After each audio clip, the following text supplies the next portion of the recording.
Hello, Lisa Wells from Food, Fear and Freedom. How are you feeling?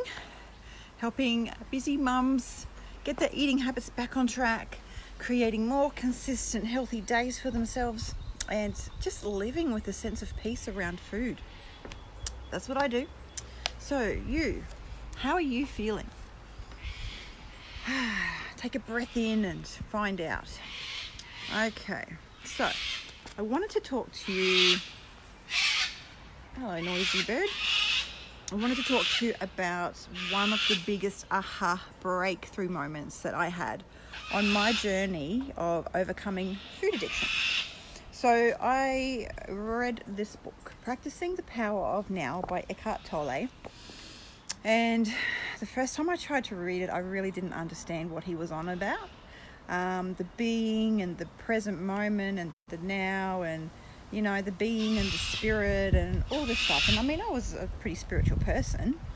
I just didn't understand. The words were not penetrating my understanding. And I ended up giving up. I don't know how much I read, but probably the first chapter.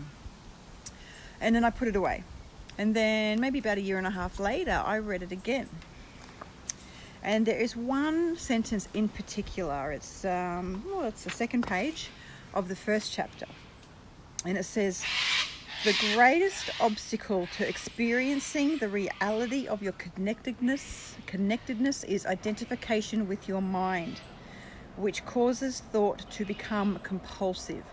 So when I read that bit, the bit that stood out the most was the identification with your mind. So the greatest obstacle to experiencing the reality of your connectedness, which is our true self, who we really are, is the identification with our mind, which causes thought to become compulsive. And that's what I was doing.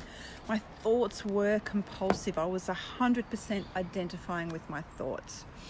And when I read that, a lightning bolt went through me and I've gone, aha, that is what's been going on. I'm connecting to my thoughts 100% of the time. I'm making them who I am.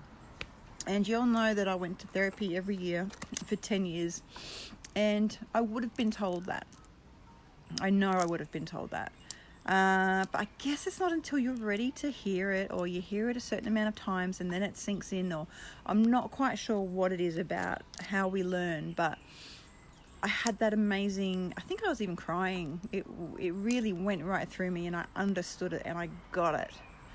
And as amazing as that was, and I appreciated that, I still had to work out what that meant for me, and I had to work out how to not be so identified with my mind and the thoughts and how to disconnect from them. But having that aha moment was really something that helped me go in the direction that I was wanting to go in. It really made me understand, well, if I'm identifying with my thoughts all of the time, then what else can I be doing instead? So I would change my thought patterns from being toxic. They really were very toxic and unhelpful, especially when I was in the kitchen every night on my own, cooking dinner, doing all the work, doing all the jobs, doing all the things that one does as a busy mum on their own, sort of feeling a bit isolated and a bit resentful, drinking a bit of wine, that sort of thing. So I was feeling quite resentful and having toxic thoughts. So every time I caught myself having a toxic thought, that is the golden moment. That is when you have your positive mantra ready to go in. And then you consciously start saying it. And that's when you are changing your brain. You're retraining your thoughts. You're retraining your brain. So the mantra that I suggest my clients work with is, I am willing to be safe. Because a lot of the stuff that we're doing with food is because we don't feel safe. We haven't felt safe at different points in our time, in our childhood, in our life, in our 20s, whenever. And something's happened and our subconscious mind has come in and said, right, that's it.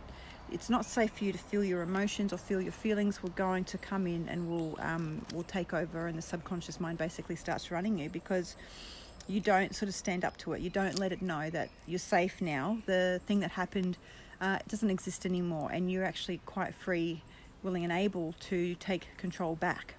So that's one of the massive steps in overcoming the overeating issues that hold you back a bit. It's the thoughts. So retraining your brain and understanding that you have thoughts, but you are not your thoughts, and making the distinction of the two. So I'll leave you with that, and I'd love to know in the comments, let me know on a scale of 1 to 10 how that resonates with you. Is that something that you are struggling with or trying to come to terms with, because it took me a while to understand how that all works and what does it all mean, and that sort of stuff. So let me know how that resonates with you, and if it does resonate with you, I would love to know. And so just remember, each day we have the opportunity to face our stuff or stuff our face, and I'm only ever a PM away. All right, so you can PM me any questions that you have, or if you want any more information about anything, let me know. Beautiful soul, I know you're in there. I really appreciate you watching, taking the time out of your life to watch these videos. I really appreciate that. Thank you so much. Thank you for watching, and I'll see you soon.